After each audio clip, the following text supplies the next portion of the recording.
¿Qué tal, amigos? Bienvenidos a Construyendo Leyes, un espacio que nos permite conocer de cerca el trabajo de todas las comisiones de la Asamblea Nacional.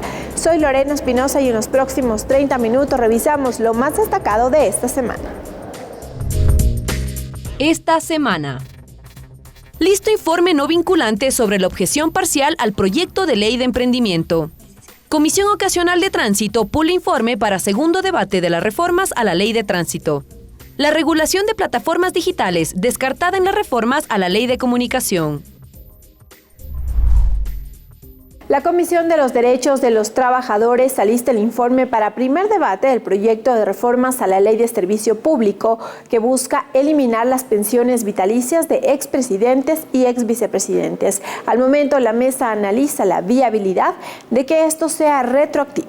Son 11 propuestas que buscan reformar la LOCEP artículos 135 y 136 sobre la eliminación de las pensiones vitalicias de expresidentes y exvicepresidentes de la República. El debate al momento en la Comisión de los Derechos de los Trabajadores se centra en la eliminación en su totalidad o a su vez un porcentaje que bordea el 40% menos para los exmandatarios. Karina Arteaga, presidenta de la mesa, considera que aún no es un tema con consensos. Dijo que se evalúan las iniciativas. Hay algunas propuestas, por ejemplo, que ya no sea el 75% de su sueldo que recibía, sino que sea el 50%, el 70%. Eso tenemos que discutirlo acá en la comisión. En otros temas, por ejemplo, que en eso sí todos coinciden, con el tema de cuando tiene un proceso judicializado. Entonces, ese también es otro tema que creo que vamos a coincidir todos. Eliminar ahí la pensión. Ahí eliminar la pensión cuando hay sentencia ejecutoriada. De su lado, Cristina Reyes analizó que antes de eliminar por completo la pensión, se debe evaluar su trabajo, como es el caso de la ex vicepresidenta Rosalía Arteaga, pero también aquellas autoridades que no están en el país y tienen problemas legales. A mí el concepto de que un exmandatario que ha cumplido con su país, que ha trabajado honestamente, que no tiene cuentas con la justicia, yo sí considero que un reconocimiento simbólico por esa labor no es algo malo, al final es un impacto mínimo en el presupuesto general del Estado. Si la iniciativa como tal podría ser retroactiva, fue otro eje de discusión. Los legisladores plantearon consultar a la Corte Constitucional. Que la Corte Constitucional sea la que verdaderamente valore si la decisión de eliminarlo hacia atrás o no, o inclusive de regularlo, que es una propuesta que voy a hacer, es apegada al texto constitucional. Si es que hay algún tema que podemos reformar, será de ahora en adelante, no con efecto retroactivo. La Comisión de Trabajadores contó además con los aportes del legislador Henry Moreno. Su proyecto de reformas plantea igualdad en la ley. Pero los derechos se pelean en función de su legitimidad. Y aquí, cuando se construyó la LOCEP, en esta disposición, reitero, no hubo legitimidad, porque ya estaban prohibidos todos los tratos especiales. Todos éramos servidores públicos. Para la próxima semana, la mesa legislativa tendrá listo el informe para debate ante el Pleno. Mariela Logroño, Televisión Legislativa. La Comisión de Participación Ciudadana recibió al rector y presidente de la Comisión Interventora de la Universidad de Guayaquil para que explique el estado de cumplimiento de la resolución emitida por la Corte Constitucional. Las respuestas no convencieron a los comisionados y hubo altercados en la sesión. Roberto Pazley, rector y presidente de la Comisión Interventora de la Universidad de Guayaquil, expuso ante la Comisión de Participación Ciudadana la cronología de las acciones que se han realizado en cumplimiento a una resolución de la Corte Constitucional para resolver algunos inconvenientes que registraba la institución. Según los interventores, uno de los principales inconvenientes es la falta de recursos para el pago de la compensación jubilar que consta en el reglamento de la universidad, monto que llega casi a los $7 millones. Hay fondo en la universidad, no ha estado presupuestado. Son unos fondos aparte que la Corte Constitucional manda a pagar.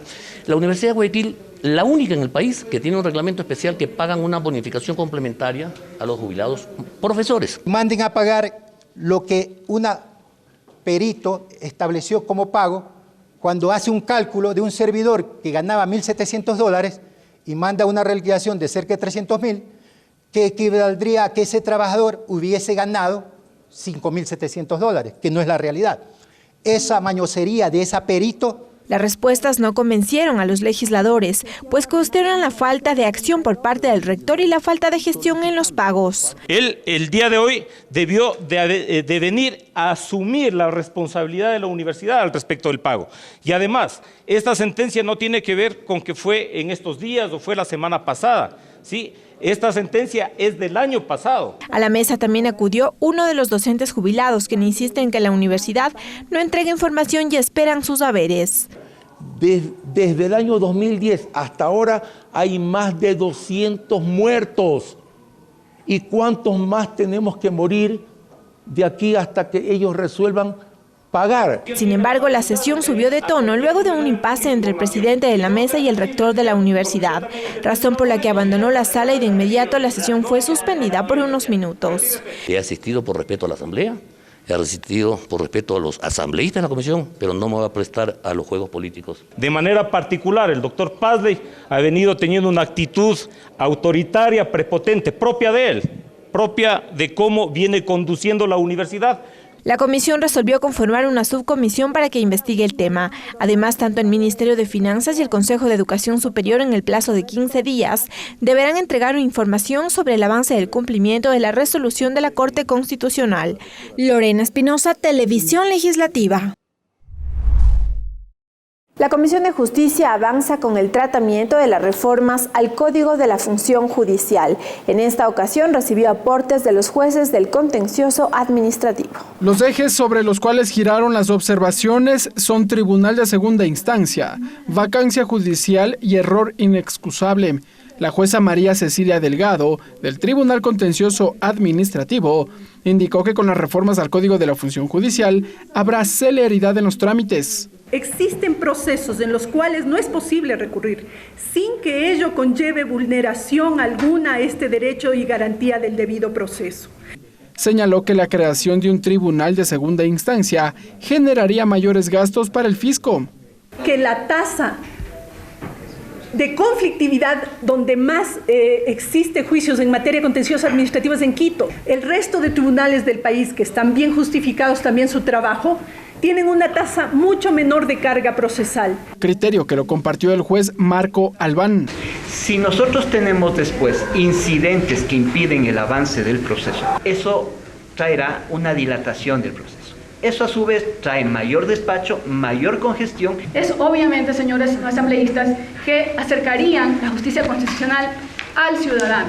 Sobre la posibilidad de modificar las fechas para la vacancia judicial, como lo propuso la presidenta de la Corte Nacional de Justicia, la jueza Delgado indicó que las necesidades de la ciudadanía no pueden esperar. Estamos en un momento histórico en donde la carga es tan alta.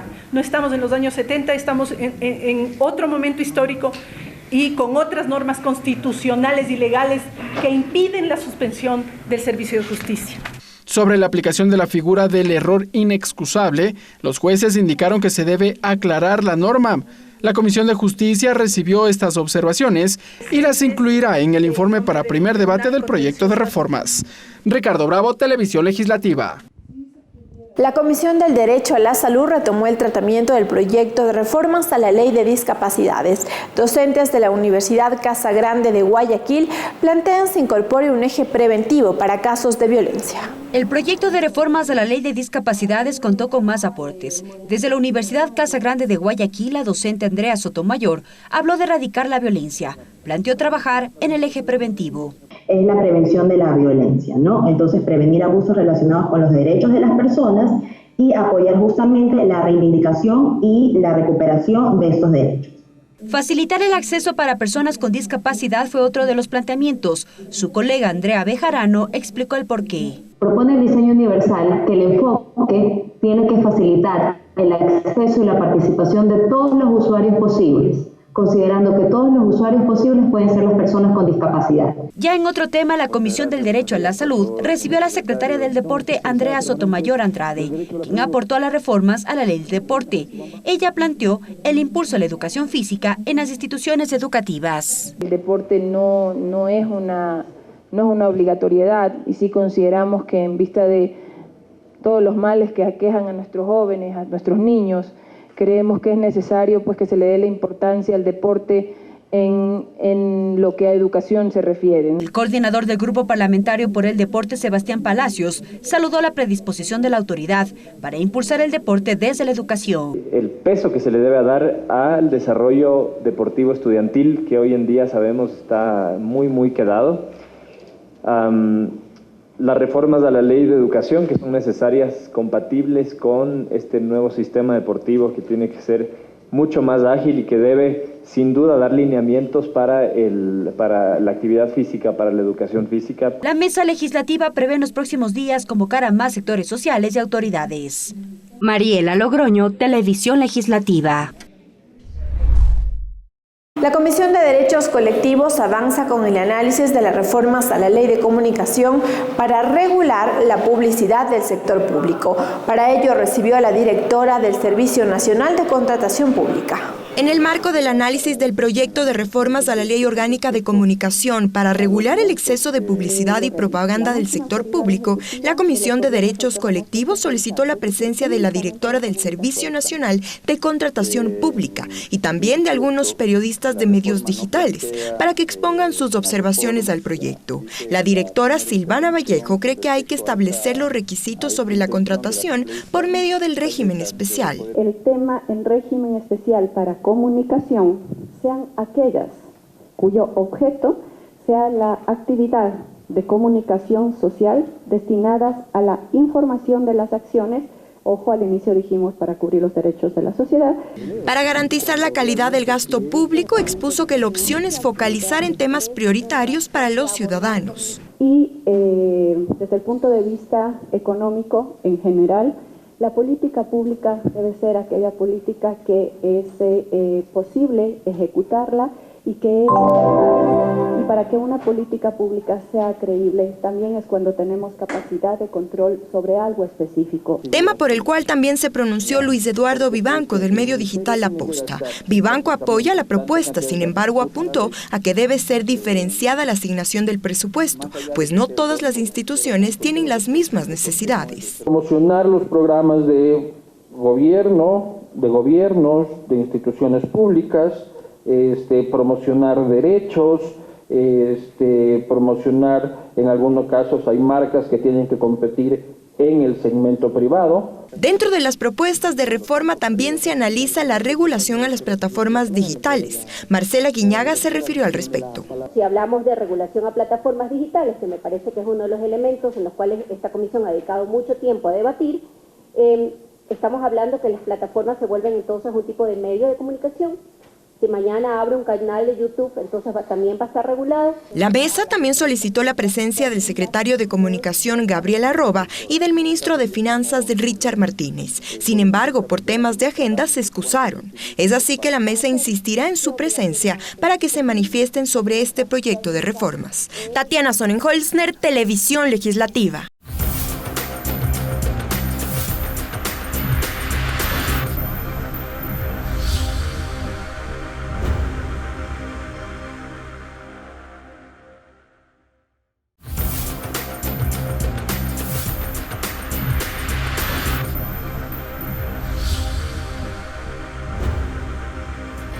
Hoy en nuestro segmento de entrevistas dialogaremos sobre el veto a la Ley de Emprendimiento e Innovación con el asambleísta por la provincia de Azuay por el Movimiento Alianza País, Esteban Albornoz, quien es presidente de la Comisión del Desarrollo Económico, Productivo y la Microempresa.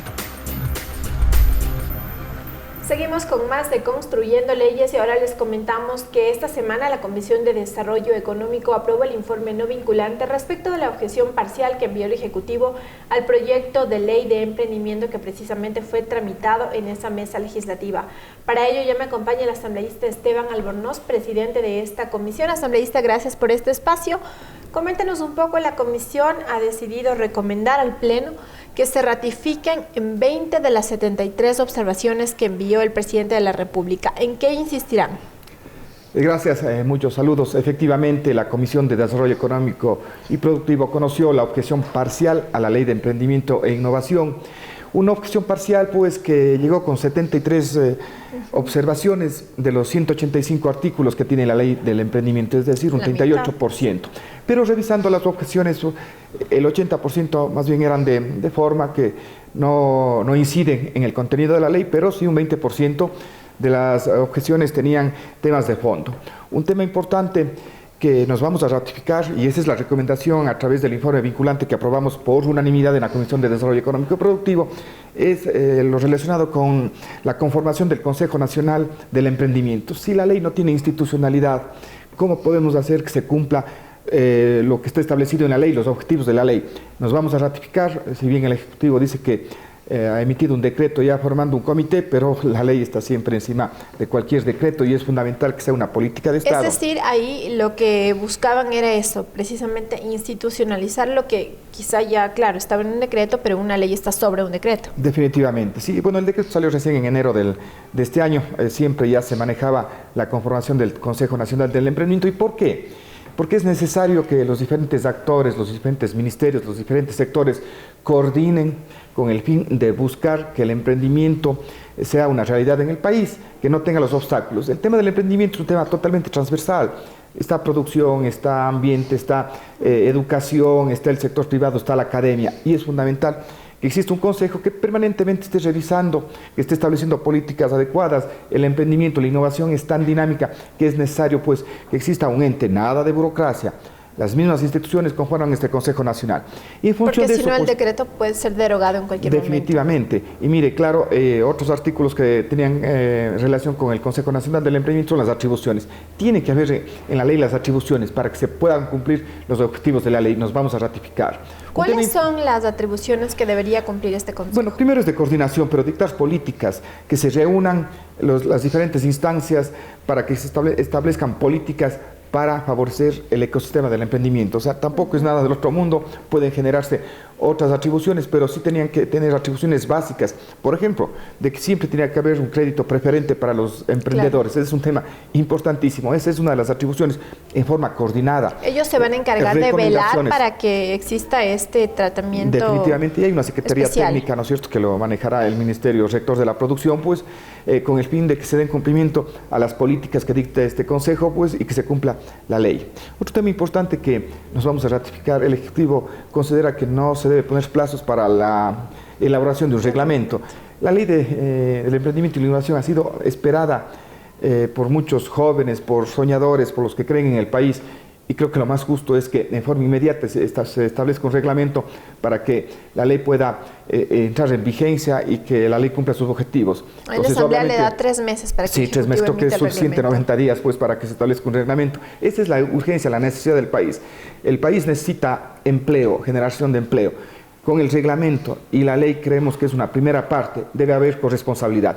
Sí nos sorprende un poco estas objeciones, porque nosotros queremos eliminar los obstáculos para los emprendedores, y cuando recibimos una señal sí nos preocupa, porque de pronto ponemos nuevamente barreras y restricciones a los emprendedores, a los innovadores del país. Esto entonces lo van a establecer como una obligación del Estado, que de cancha abierta para poder hacer efectivos estos emprendimientos. Definitivamente, necesitamos un consejo consultivo, necesitamos pues que también exista un registro de los emprendedores. Nosotros considerábamos que aquellos emprendedores que tienen 5 años ya de vigencia puedan entrar en esta lista. El Ejecutivo planteaba 3, creo que es 5 importante para así recuperar muchos de los proyectos, recuperar además ya pequeñas empresas que están con dificultades porque no pueden colocar su producto. Entonces 5 años creo que es necesario. Igual esto es resultado de estudios, de análisis y sobre todo de la comparecencia de cientos de emprendedores y soñadores ecuatorianos que creen en el Ecuador. ¿Cómo este proyecto de ley garantiza eso? Que un emprendimiento, que una idea que nació, no sé, de diferentes razones y que ya la quieran cristalizar pueda mantenerse en el tiempo, porque ese era de ahí nació esta propuesta de ley. Sí, efectivamente, sabemos que la tasa de emprendimiento temprano es la más alta de la región, pero lamentablemente pues no tienen éxito. Yo no digo fracaso, nunca, no tienen éxito. Ideas hay, pero claro, no hay el seguimiento, no hay un estudio adecuado de mercado, no hay acceso oportuno al financiamiento. La ley es una parte, habla sobre nuevas formas de conformar sociedades, porque es otra de las limitaciones. Para crear mi empresa yo tengo que pasar una cantidad de trámites y una cantidad de filtros y una cantidad de tiempo. Entonces se crea, ¿no es esto?, una nueva forma, nuevas formas de acceso al tema del financiamiento, que es importante, porque ese es el principal obstáculo. Y luego lo importante es hacerles un acompañamiento para que exista un adecuado análisis del mercado, un plan de negocios adecuado. La ley es una parte, eso entendamos, pero tiene que haber corresponsabilidad del Ejecutivo a través de políticas públicas, a través del Consejo Nacional del Emprendimiento y la Innovación, que yo tengo entendido porque hay apoyo de todas las bancadas en la comisión que presido, pues están representadas prácticamente todas las bancadas y todos en forma unánime mantienen ese criterio. Va a haber ese Consejo Nacional del Emprendimiento. Yo estoy seguro que nos vamos a ratificar cuando se ponga en el Pleno de la Asamblea Nacional. Esa es una parte. Otra parte, ya digo, es la corresponsabilidad del Ejecutivo. Otra parte es la corresponsabilidad que debe tener la banca, y no solo pública, sino también la privada. Y finalmente los emprendedores, los innovadores. Porque no podemos posicionar nuestros productos al interior del país ni en el exterior si no innovamos y mejoramos la calidad. Entonces, ahí se forma el gran ecosistema del emprendimiento y la innovación. La ley es una parte, es un empujón importante, pero tenemos que estar vigilantes para que se cumpla la ley, para que el Ejecutivo cumpla su tarea, para que la banca, la academia cumplan su tarea, y también el compromiso de los emprendedores. Bien, muchísimas gracias al asambleísta Esteban Albornoz. Ya nos ha explicado y detallado lo que contiene este informe no vinculante, que en los próximos días será entonces de conocimiento y debate y aprobación también en el Pleno de la Asamblea previo a su publicación y puesta en vigencia.